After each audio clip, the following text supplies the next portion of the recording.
And we are live. Hey. We didn't even have a chance for a catch up then, Tina, did we? Because of all the tech issues, but we made it on time and we're not even that flustered.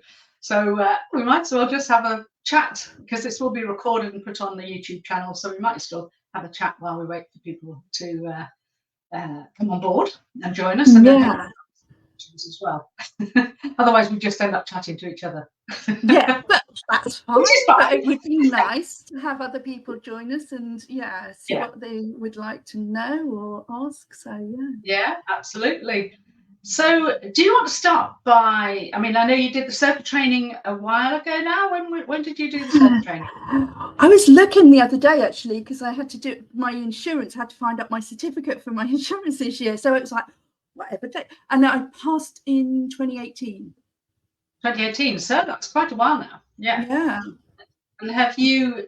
Did you find it easy to integrate it into your own work? I mean, your background is a psychotherapist, isn't it? Yeah. I'm a cognitive behavioural psychotherapist, so I found a lot of it was, what I would normally do, or a lot of the premises, like the actual theories were what I would have recognised from my undergrad in psychology and then biopsychosocial science, and also my general practice. They were being taught, but not with the idea of helping for physical pain, which is what I found interesting. It's like it was all being taught for mental health. The recognizing a lot of what was working and what could help for various mental health conditions, but it wasn't being used or recognized that it could be used for physical health issues, or those what we perhaps would call mind-body medically unexplained conditions, stress illnesses. And I think what's yes, quite. And I think what's exciting now is the move towards much more somatic work and really being able to start understanding the language between the mind and body. Because so many people come to me and say, I've read every book. I know all there is. In fact, I had one person who came to me and said, I could do your job, but I know it all. I was thinking, this was years ago. I remember thinking, why have you come back to me then? But intellectually, yes, they knew everything. And part of our online recovery program is why this is not an intellectual exercise. This is not, you can understand it all, you can overthink it all, you can rationalize it all, but actually, unless you really are able to just get into the body and really start acknowledging some of the emotions there, and understand, I think it is, it's the communication, understanding how our mind and body are communicating with us. And I think that's a misconception of CBT as well, though, that it doesn't involve emotions, doesn't involve the body, that it's all thought and behaviour. And the title gives that impression, that we're cognitive behavioural, but actually, when you look at the basic formulation of cognitive behavioural psychotherapy, it is definitely, it looks at what's happening in the body, what's then happening with our emotions, and how they all integrate and feed each other. And it's very much more of a mind body, and it is classed as a mind body therapy rather than a psychotherapy in a lot of cases. And especially if you then add in mindfulness, which is very much watching what the body does, what the mind is doing, and how they're connected and integrated together. A lot of the basics are there.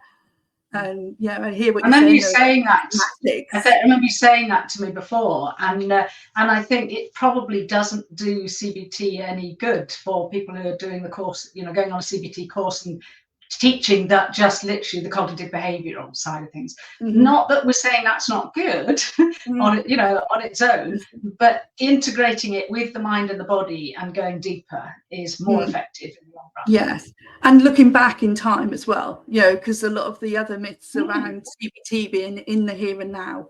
Yes, we might use the here and now to work out what's happening for you now, but we, in as an accredited cognitive behavioural psychotherapist, look at the past.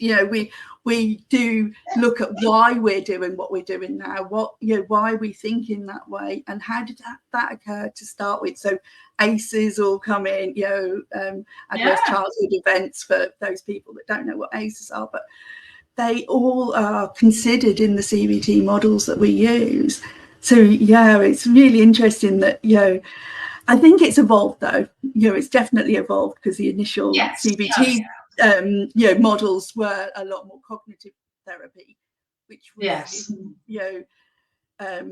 which came about because there was recognition that behavioural therapy on its own didn't work, and so cognitive therapy came and joined behavioural to give a little bit more of an overview. But actually, the fourth wave of CBT is even more integrated, holistic than even the third wave, which was like compassion focused therapy and mindfulness based cognitive therapy and acceptance and commitment therapy, which were all in the third wave. So it's it continues to evolve, and I guess that's where I get excited, is that they join so easily together. And when we look back at even where we were 15 years ago in this field, you look at how far we've come, not just how many practitioners and how much research and how many more books there are, but how much we can integrate into this approach. It's not in fact, I think the word technique grates on me, because it's people say, well, I'm using the techniques. Well, it's not. If you're just using a technique, that's like, I don't know, using a diet but not doing anything else, and we all know that doesn't work. So yes, there are strategies that we can incorporate into this work, but it's actually a more holistic approach. Really, as you say, it's about in the moment, but the more we understand about who we are and why we are who we are, the easier it is to then get on top of things. And actually, before we move on, I just want to welcome those who've joined us. And if you'd like to post a comment and just let us know who you are and where you are, even, be great to see. It means that we just don't feel we're on here, and the idea is we're not just on our own. So and I can see there are people here, so please do. You don't have to, but if you'd like to, So the other thing I wanted to ask, actually, though, Tina, moving on to that, you call yourself the IBS therapist, and I'm wondering, when did you start getting interested in IBS or the bowel, and why? So initially, it was one of my first symptoms. Gut issues I've had my whole life. Me too.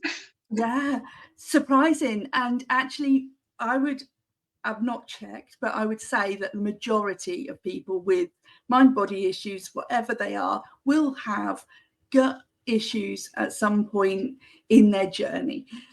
And mine, as I say, started right early in life. I was in an incubator as a child, as a baby, having tube fed. So there's so much research on the microbiome now, which is the diversity of bacteria in our gut, good and bad, that shows that if you're tube fed as a baby or bottle fed, but more likely if you're tube fed, your microbiome isn't developed in the same way as it would be if you were breastfed. And so right from early on, you're at a slight disadvantage with your gut microbiome, which fascinates me, the fact that can create physical issues and are affected by the brain as well, and all these interacting systems in the whole body. So it was a symptom that I found really challenging, that always cropped up when you least wanted it. When I was studying, it was always there. When I first had my child, it was.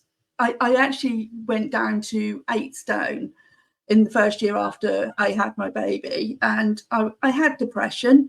Knew that it was probably because I weren't eating much, but I also had chronic diarrhea, and finally got diagnosed with IBS, but also Crohn's disease.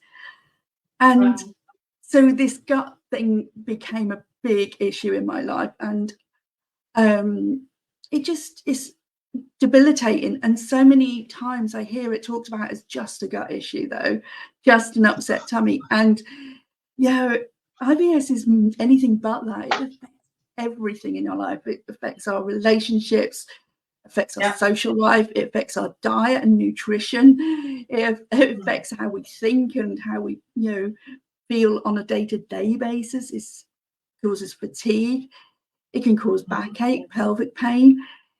It just has huge consequences. So I think it's often given a disservice because people go to the doctors wanting a diagnosis and they come home and say, oh, it's just IBS. No, just about it. It's IBS, and it's as serious as anything else that could be diagnosed. It's and generally just being given medication to treat the symptoms. And that medication, if you look at the side effects, will cause gut issues. Yeah. Oh, crikey. The main side effects of all gut medication are gut issues. So wow. Yeah, it's ridiculous. Yes. Yeah. Just want to say hello again to those listening, and if you've got any questions, or if you just want to, whether it's about guts or anything else, then or even if you just want to say hello, just pop something in there. I don't just talk poo. Good. I can do sometimes. But no, I think you're right.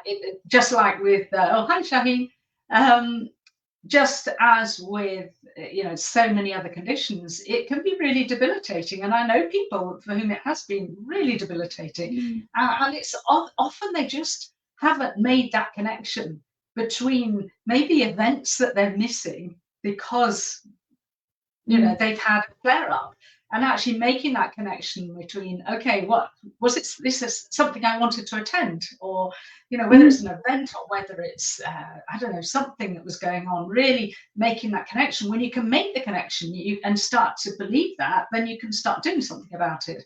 But quite often, because they've become conditioned to respond to a particular food that they've eaten, for example, then often it is that they blame, which is and that's and I say that's the same. Like we make that association the same as we would with alcohol. When we're first experimenting with alcohol as a young person, very often we will have a bad reaction, a bad night on a certain type of alcohol. I don't know whether you remember Pernod and Black.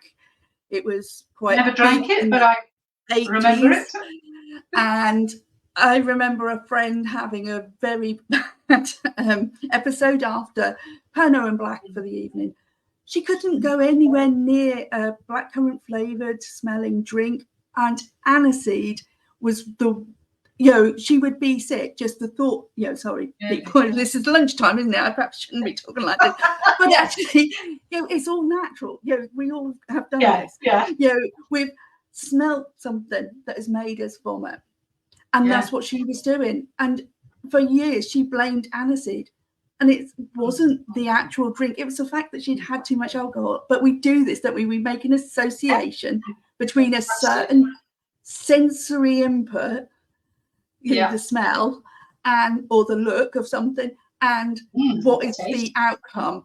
And because there's an emotional reaction to that as well, like, I don't want to be sick, I don't want to feel ill, or I've made a fool of myself. I'm embarrassed, I'm ashamed, I can't hold my alcohol.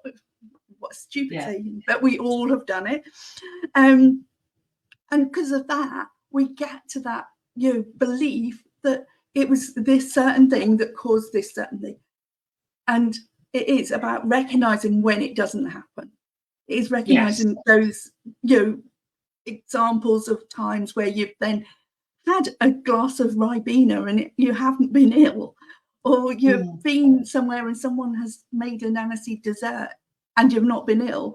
So it's looking at can I point out as well that on occasion there will be people where there isn't an event where they haven't had that. So if they have had a link with something, I know you know this, but I just wanted to point out to people listening that there are people who have a conditioned response, and every single time that happens, it will probably be worse if they're stressed.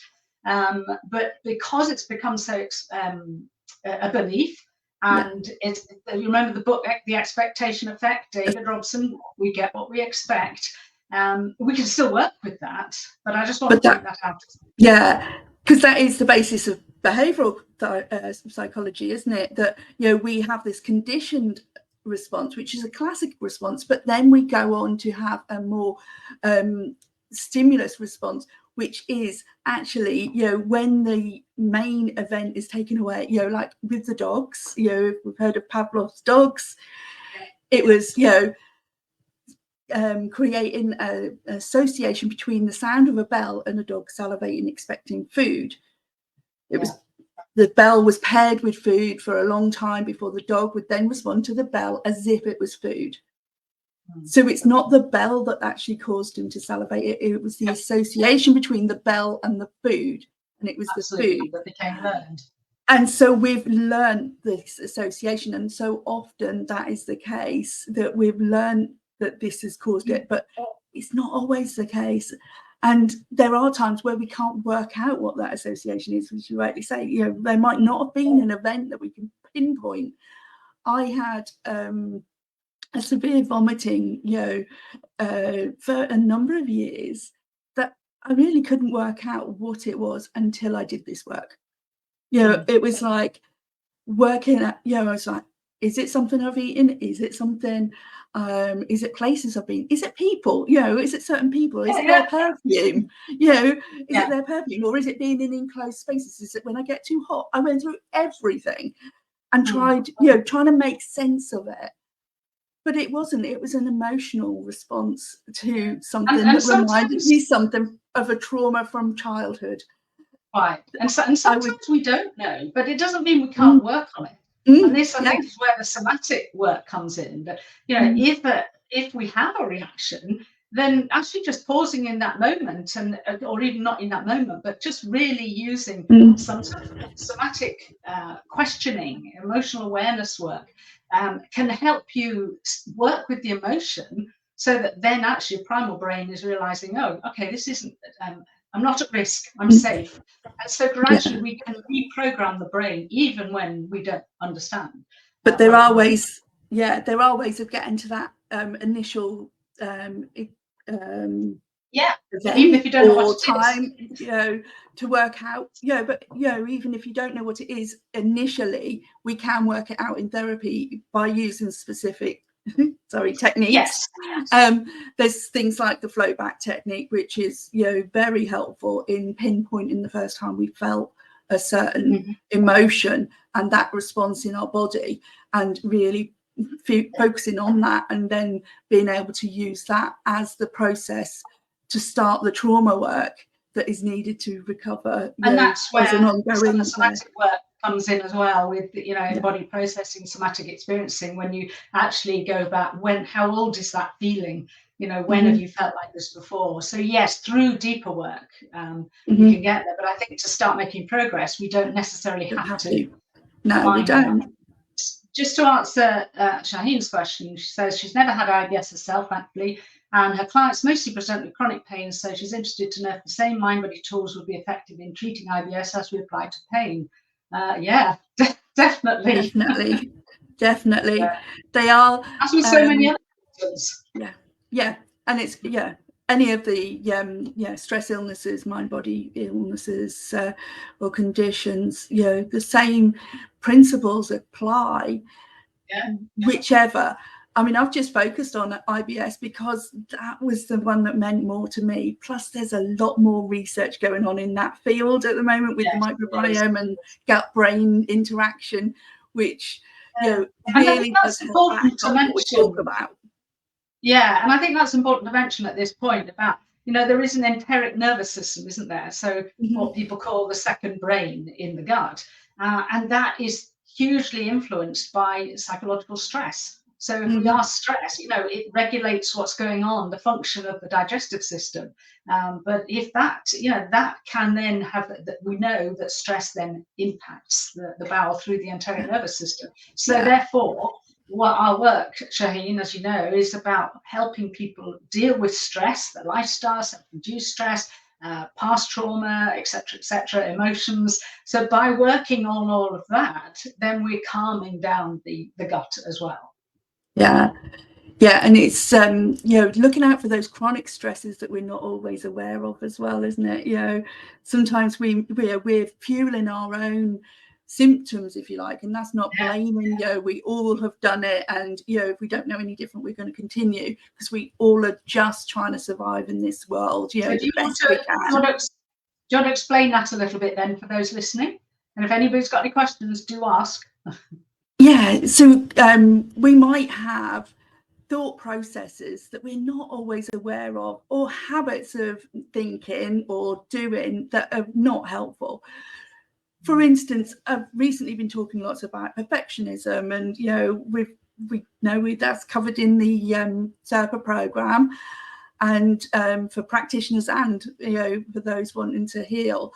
But it's just that process of starting to think that we have to do things a certain way, telling ourselves that we should be a certain way or should do something, or we're going to be judged in a negative way if we don't come up to standards, and those standards are our standards that we've agreed in our head that are the right ones. If we don't come up to them, then we put a stress on our body and our mind, our whole physical self, because of the release of cortisol in those times. We're going to be feeling stressed. We're going to feel threatened, and if we feel threatened, the brain will tell the body to release stress hormones such as cortisol and adrenaline. If we're doing this constantly throughout the day, if we're worrying constantly that we're not meeting actual targets or our believed or our perceived way of we want to be perceived, that's like too perceived in a sentence, but if we're not meeting our own expectations of our behavior, then actually we're constantly having a flow of cortisol being released, and it will stay in the system for longer, and we can get like a resistance to cortisol, just as we can with insulin in diabetes.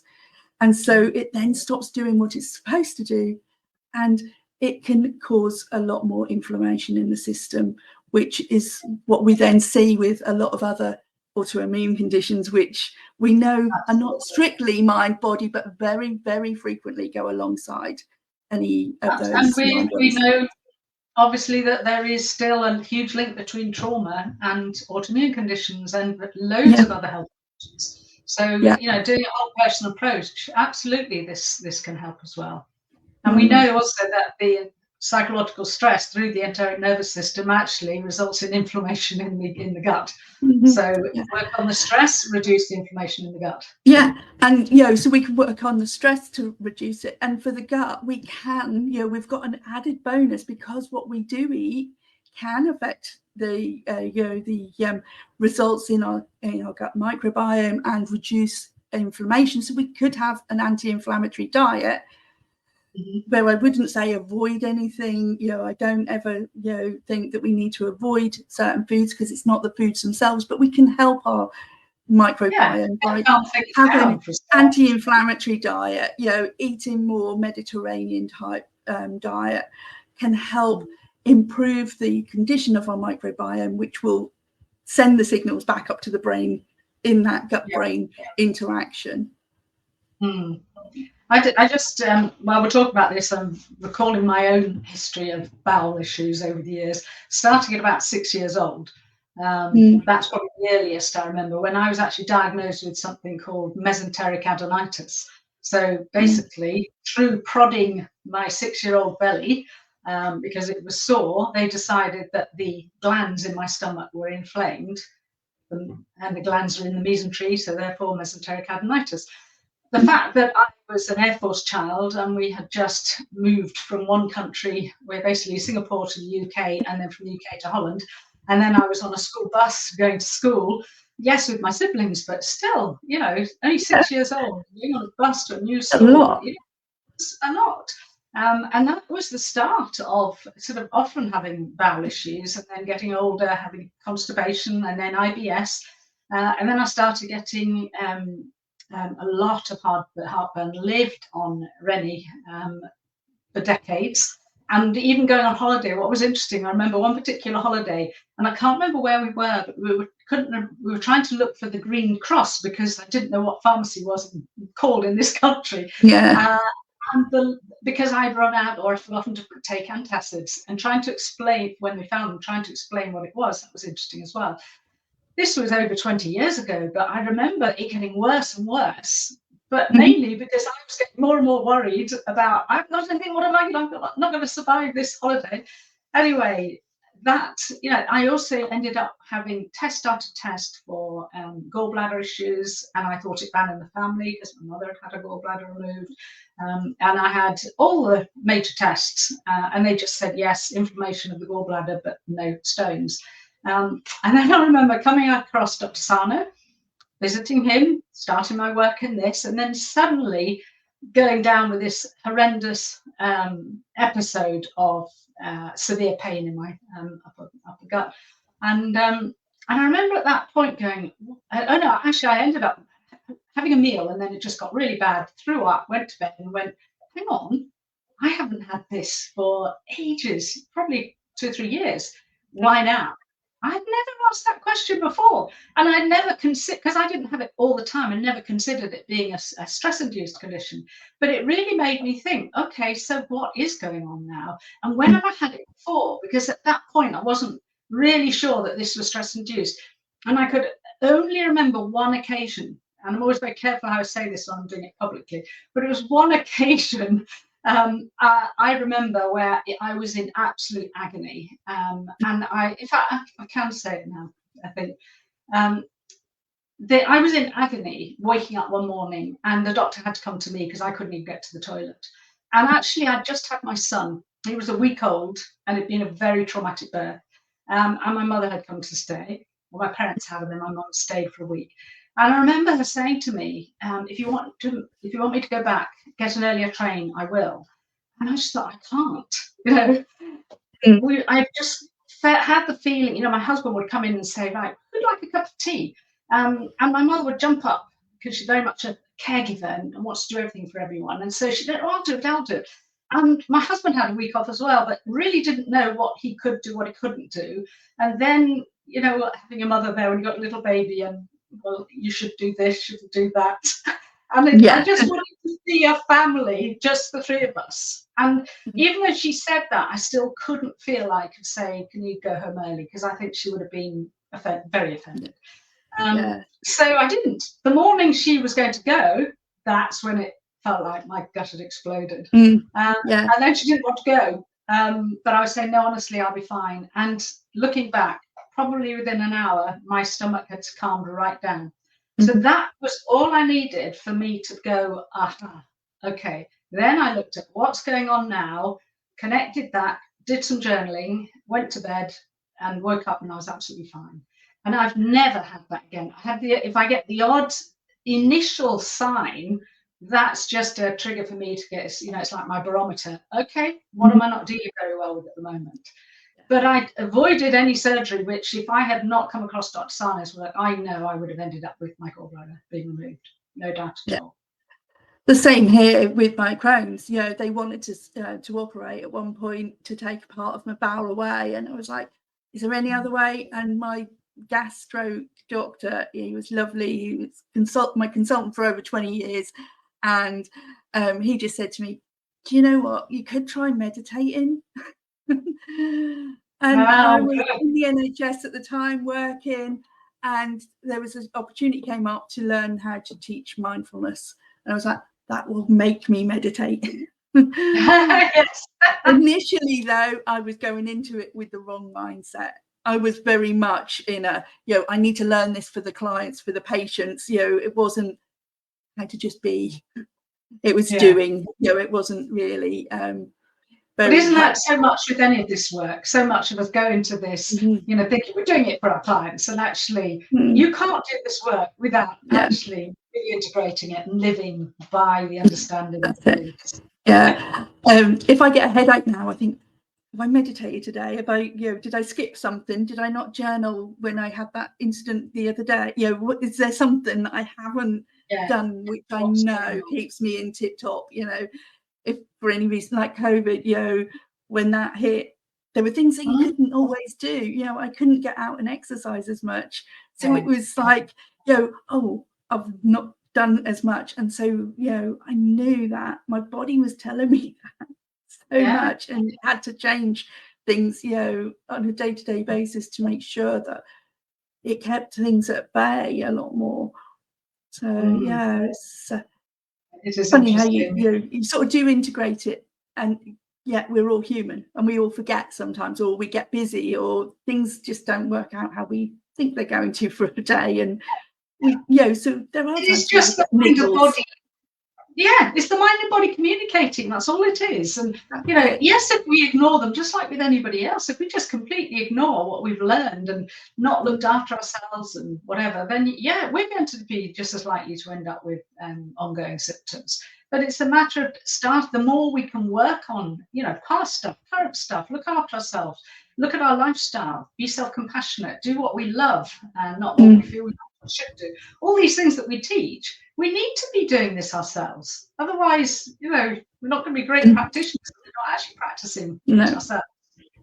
No, and it's the more we learn, actually, the better. I actually took a wellbeing day on Tuesday this week. Just to, I had to cancel my appointments, and I used to think I can't do that, and whatever will people think, again, that judgment. If I've cancelled for my health when I'm supposed to know all this stuff and do all this stuff, but something had happened at the weekend and I'd not had the time to, I hadn't given myself, I would have had the time, but I didn't prioritize giving myself the time to process it. I needed to do that. And so it was like, no, actually, I need to lead by example. I need to do this for myself. So I took a day, I meditated, cried lots, walked lots, got out in nature, which is my happy place, and was really like relieved and felt so good at the end of the day that I'd allowed that, because there would have been a time where I would not, for that judgment reason, what others would think. And it comes to a point where you can go, I think if we I can't understand get myself well, I'm going to be off for a week. Absolutely. That's exactly what I was going to say. Basically, we know that if we don't look after ourselves, then we're not there for everybody else. A better partner, better parent, better whatever, as well as with our clients. So we need to put ourselves first. There's no doubt about it. So there are people listening in. Any questions, or we'll just carry on for a little bit and. But I just found it interesting. We're both talking about your topic that you wanted to talk about, IBS, and being IBS therapist and the gut, and both of us have experienced that. And I think have experienced bowel issues. And I think, like you said, you think probably everybody with stress-induced conditions have probably at some point had some form of, whether it's the runs or constipation or a touch of IBS, or a bit of nausea. Who hasn't had any of that? And because stress impacts the gut as well. That's it. And it's a natural response. It's doing what it needs to do, is what it should do.